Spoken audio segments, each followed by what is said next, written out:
Use your trim router on a cantilever style mini router table.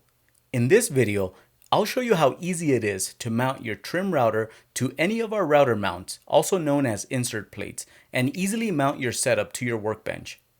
You can screw it in directly to your workbench to get you up and running quickly.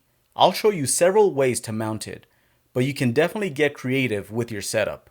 Here I mounted it flush to my workbench so I could get that added surface for longer boards. You can also use our Dovetail Bracket and Microjig's dovetail hardware to mount your setup. With this method, only the Dovetail Bracket stays attached to your workbench. When you don't need your mini router table, you can quickly remove it and put it away. When you need it, easily attach it using the Dovetail hardware and get to work. Our Dual Fit Pro router mounts also have integrated slots for a DIY fence. This is a great feature for routing dados for small boxes. This cantilever style setup is easy to build. All you need is scraps of 3/4 inch plywood. But if you already have a router table, our Dual Fit Pro insert plates will fit your existing router table if it's the standard size of 9 1/4 by 11 3/4 inches. You can mount any of our plates this way, whether it's our acrylic version or our new aluminum router mount. Either way, you'll be up and running in no time and begin edge profiling your cutting boards and charcuterie boards. These are just a couple examples, but you can get creative with how you install your router mount.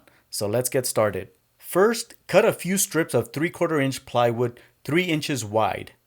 3 inches works great with our Dovetail Bracket, which we'll go over in a bit. We're essentially making a bracket for the router mount plate to sit on.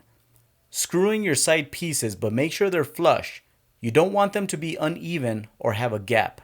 I use clamps to hold it in place once aligned, but I also like using a pin nailer to keep things from moving while I drill my pilot holes and drive in my wood screws.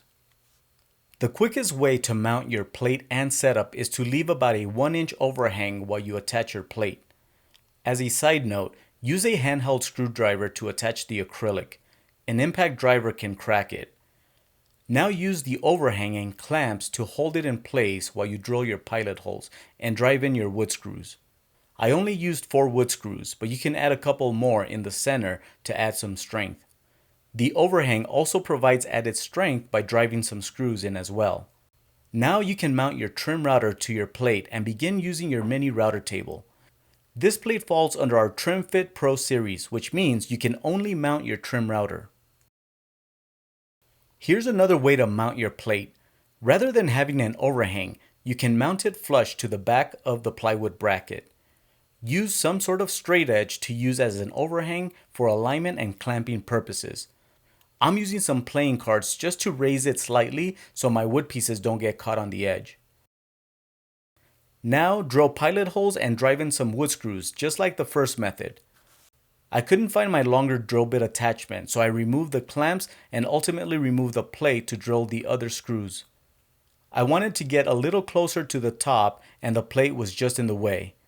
I was also going to use the plate compatible with my Makita, so now was the perfect time to swap it out. Now I can mount my Makita trim router and get to work.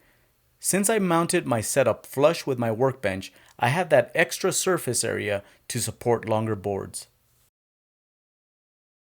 The third way to mount your mini router table, and my favorite, is using our Dovetail Bracket. It'll work with any of our mounting plates. The plywood bracket is the same, but you'll want to drill some holes evenly spaced to use with Microjig's dovetail hardware. You can download this template from our website. I'll add a link in the description as well. It's best to use a drill press to make sure your holes are straight. After drilling some pilot holes, use a 1/4 inch bit for your final diameter. Now you can test out Microjig's dovetail hardware and make sure it aligns perfectly. Remember when I said 3 inches is the ideal width to cut your plywood strips? That's because our Dovetail Bracket is also 3 inches and it makes alignment so much easier. You can make your own Dovetail Bracket, but we do sell them on our website as well. I'm going to use our Dual Fit Pro aluminum router mount for this example, but you can use any of our plates with this method. This Dovetail Bracket was a little short, so I'm making my life a little harder. If you buy ours, it'll be 16 inches long, so you don't have to slide it back and forth while installing. I use the same method to hold my setup in place while I drive in my screws in. But because this bracket was short, I had to slide my setup over to drive in the screws on the opposite end. Then I removed the mini router table to drive in 2 more screws in the middle for added support. Now you can reinstall your mini router table using the Dovetail hardware. I didn't use playing cards to raise my setup, but I didn't need to this time. Just know it's an option if you think your boards might get caught on the edge. Our DualFit Pro router mounts are compatible with trim routers and full-size routers of the same brand. However, with this cantilever style mount, we don't recommend using a full-size router. It'll be too heavy and the bracket might not be able to support it. And there you have it, 3 ways to mount any of our router mounts. But like I mentioned in the beginning, you can get creative and mount it any way that fits your workshop. And if you already have a benchtop or floor standing router table, our DualFit Pro insert plates will fit router tables with a standard opening of 9¼ by 11¾ inches.